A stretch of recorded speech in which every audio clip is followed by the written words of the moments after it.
But you, before you go, I can Mm. see it. You're an emotional guy. You must have cried a few times on Have I cried on Camino? How dare you? Camino. Yes. I have blubbered like a baby. I can see it in you.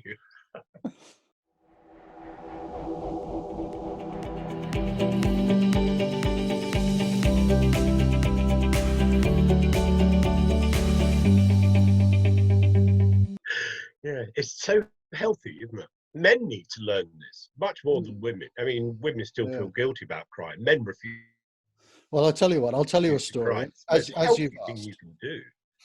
As you've asked, I'll tell you a story. We're going to have to chop this up into a few little Yeah. videos. Okay. So, have I cried on Camino? It was probably 20 k's short of Leon, and on my first Camino, I actually walked it injured because you know how people say don't walk your Camino before you walk your Camino. I Oh, yeah. overtrained and I'm overweight, Yes. and I Yeah. gave myself Achilles tendonitis before I even went, and Oh, I that pulled my hurts. back. So I was walking with Achilles tendonitis from day one. Um, and Pat, my wife, had originally intended to come with me, but then her father became ill, so she had to stay home to look after her father. And she said, "Look, you know, you go anyway." And so off I went. Long story. She's from Bangkok, so she went up to Bangkok to look after Dad, and I went on Camino. And it's hard walking on your own when stuff's going on back home. Oh, yes, You yes, kind of get that guilt trip yes. as well. And Yeah, sure, sure. you know, Pat had sort of said, "Look, it's not a problem. He's not that sick," and so on. And Leon must have been, I don't know, 3 weeks into it or something. And I can remember, you know, that weird road bridge just before you get to Leon, sort of crisscross road bridge. Oh, yeah. Well, it must have been a bit before then, I think. And I was having one of those days where I thought, you know, I've had some incredible experiences, and you know, I probably ought to go home now because everything that I'd wished for on my Camino had kind of happened, you know, and this was only 3 weeks into it or something. And I just had this incredible experience. And I thought, you know, should I go on? Should I go home? And I was really feeling down in the dumps. And although I'm one of those spiritual, not religious people, a Catholic friend of mine had given me a lovely antique rosary, which I wore all the way. And I literally just knelt by the side of the trail and held the crucifix and said, "Okay, so how does this work? I need some guidance here. Do I go home or do I continue? You know, do you send me a sign? Do the clouds part? You know, what happens?" Nothing happened. So I continued on a bit despondent. And then literally about 50 yards further along, there was looked like an old shepherd coming the other way with a sheepdog.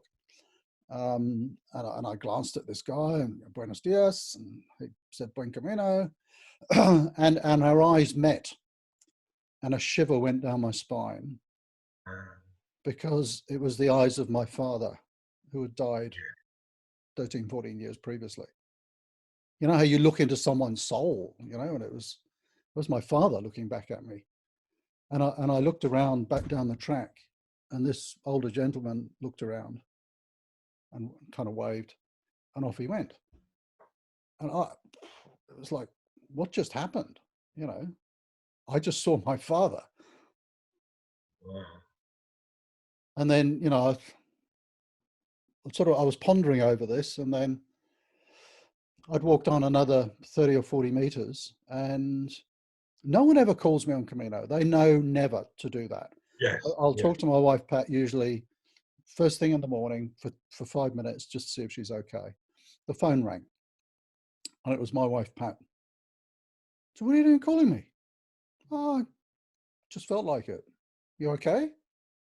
I said, "Yes." So I'm just feeling a little bit guilty, you know, about sort of doing this, and really think I ought to come home. And said, "Absolutely not. You do this for both of us. You know, Dad's fine. You're not a doctor. You know, you go ahead and finish this for both of us." So, okay. So I'm sort of starting to feel a bit better about the whole thing. And then I got about another 30 meters and I hear someone coming up behind me and there's this clap on my back. And if you're watching it, it was Rob from Melbourne. How you going, Rob? I said, oh, pretty good. And we had a bit of a chat, chatted for a few minutes and off he went. See you in your Leon, mate, And off he went. And I just stood there on the track. I thought, what the hell just happened?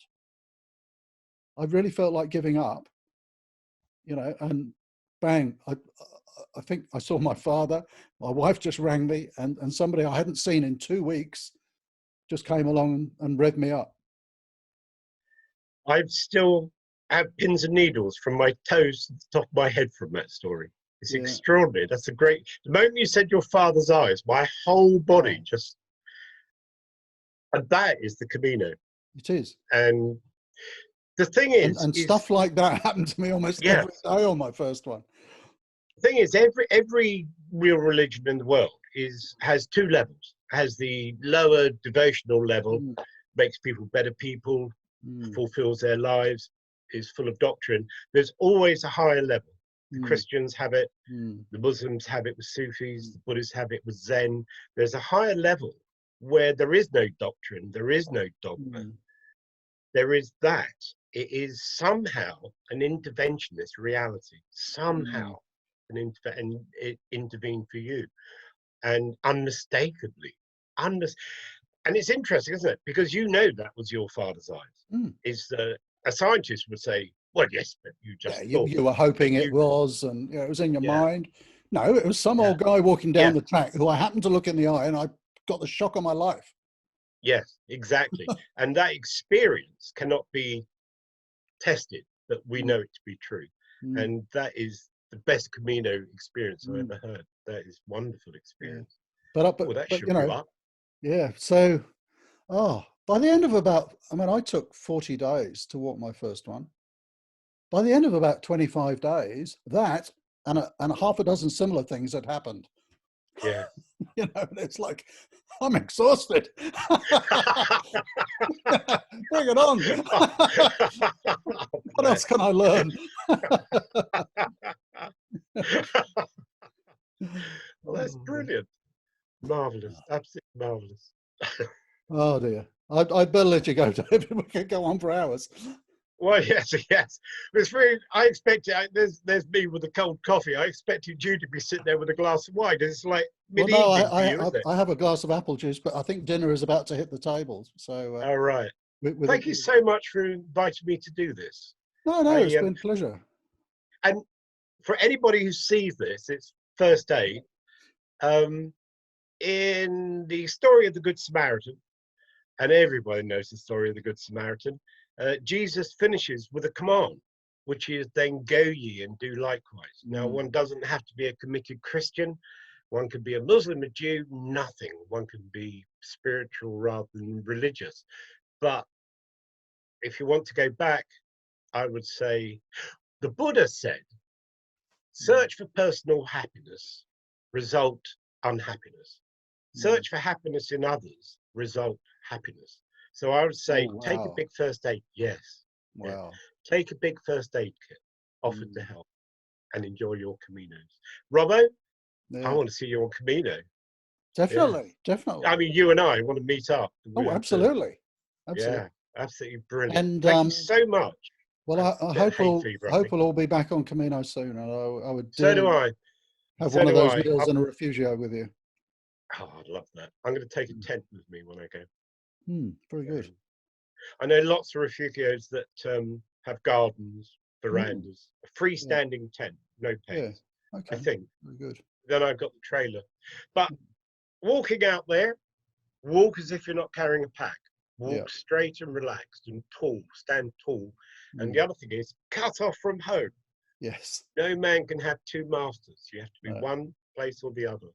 Yeah. That was a funny thing. When I went on my first Camino, and I unfortunately I run a business, so it was a little bit difficult. And I'd said to everybody at work, in 18 months, I'm gone, maybe for 3 months. And they thought I was kidding. And then gradually the date got closer and closer. I said, no, I'm going. and my assistant at work was the only person who had my phone number.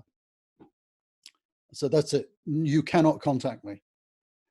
And I think it was after about 2 weeks, I thought, I wonder if everything's still going. So I actually rang my assistant, and she said, "What are you calling me for?"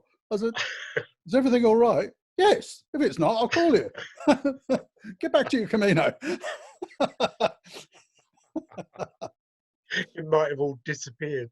That's right. We'll have an income to come back to. I don't know. But yeah, unplugged, definitely. Yeah, definitely. Oh, David, absolute pleasure. We shall have to do this again. I know, it's just brilliant. Yeah. And it is science fiction. Look at this. Other sides of the planet. Yeah. It is. Now you're going to have breakfast, and I'm about to go and have dinner and a glass of wine. So Indeed, indeed. God bless you. God bless you too. Take care, Robert.